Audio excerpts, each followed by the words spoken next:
Number 10, Miami at SMU, noon on ESPN. Miami an 11.5-point favorite.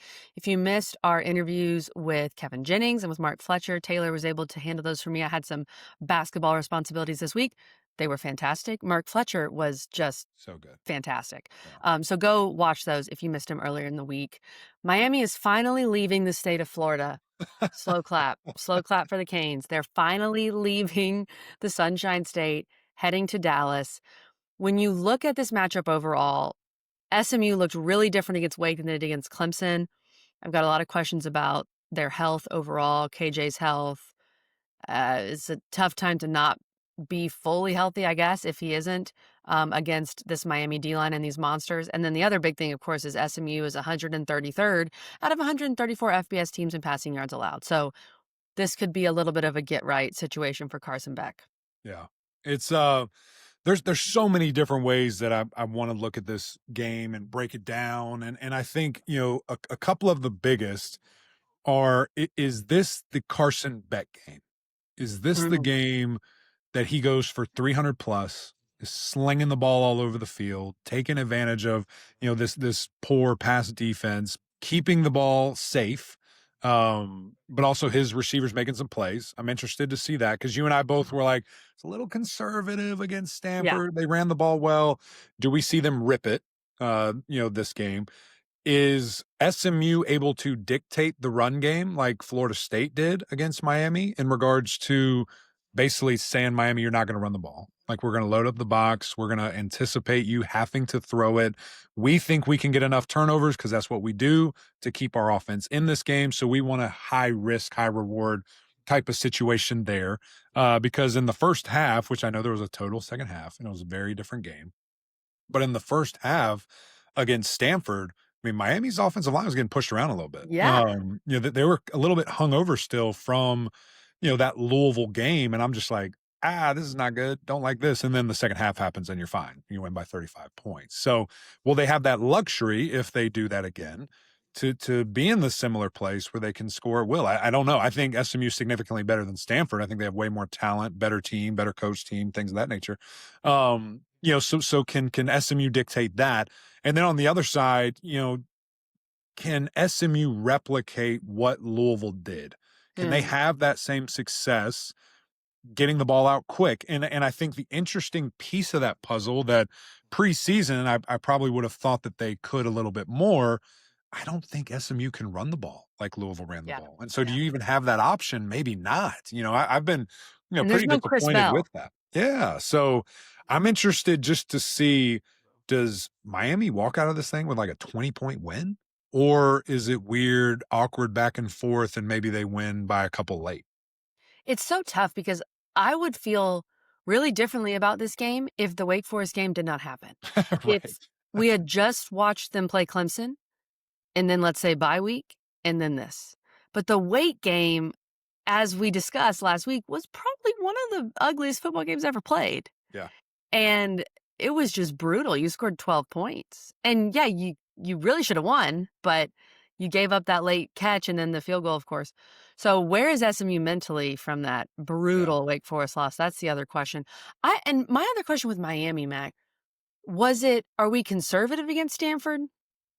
Or are we really just trying to get back to our identity of running the ball? Right. We run to pass. Like against Louisville, did we just get outside of ourselves a little bit too much, trying to keep up in a shootout, if you will, somewhat of a shootout?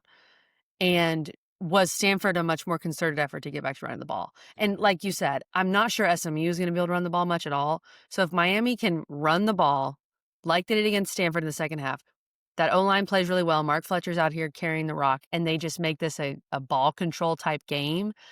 I'm not sure that SMU can compete in that type of game if that happens. I don't know if Miami can do that though against Yeah, them. I mean, that's this fair. I this mean, the SMU SMU run D-line's defense been is good. good. Yeah, Yeah. the D-line, the edge players, hopefully they get their, It's just the talented, secondary that's a defensive problem. end back. I don't know if they have that option. And if they do, I mean, it looks really good. It's a great flex by Miami.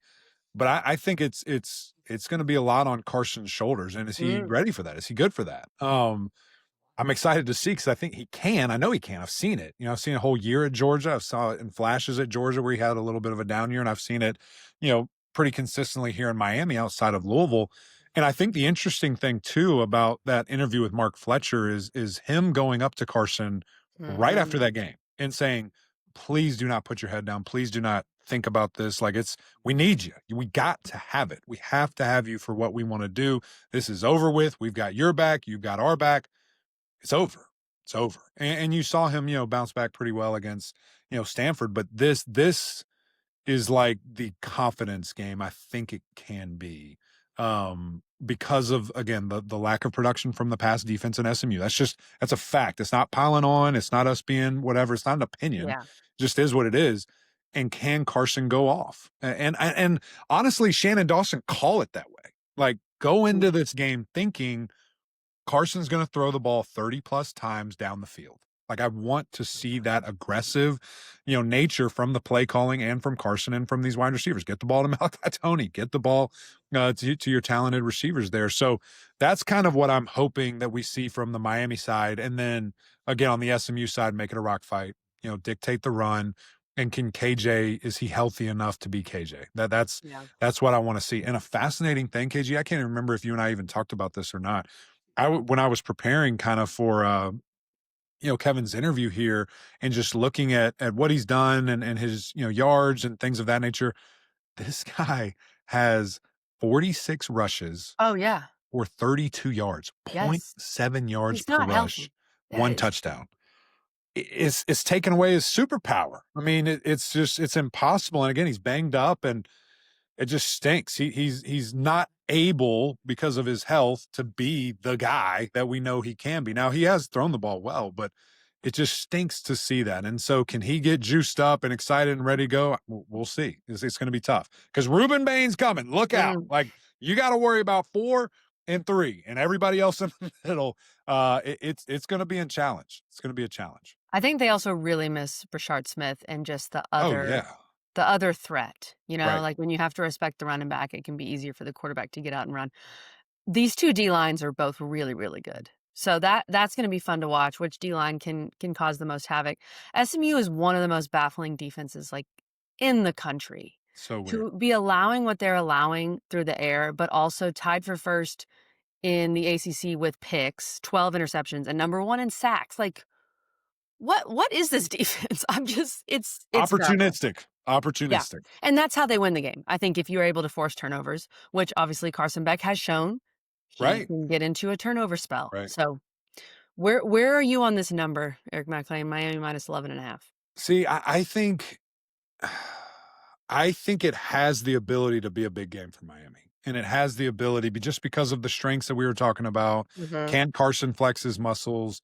You have a wounded SMU offense. I mean, I would not be shocked at all if Miami walks into town, wins by 20.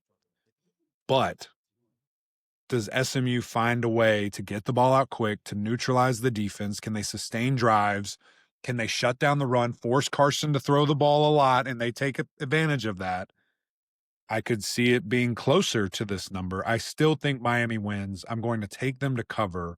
Um, I think there's too SMU's too banged up. There's too many questions about what they've got Yeah. going on right now. It's still a pretty small number. Yeah, 11 and 11 a and a half. half. I I mean, think Miami does cover, and it's really hard as someone who unfortunately watched a lot of SMU Wake Forest. It's really hard to forget what happened there. Like they just looked so yeah. inept on Mhm. offense. So I'm going to take the Canes, but Yeah. I And think it is a some of that, were relatively they close looking game. forward to Miami? Were they glossing over Wake? And Very possible. Very maybe, but possible. guess what? That's here now. And you got to play. You And gotta Wake was coming off a bye. SMU was coming off of a trip east, coming back, and then going back. So, yeah, I think the crowd's going to be great. I know Eric McLean has some very interesting and fun plans in Dallas when he's there.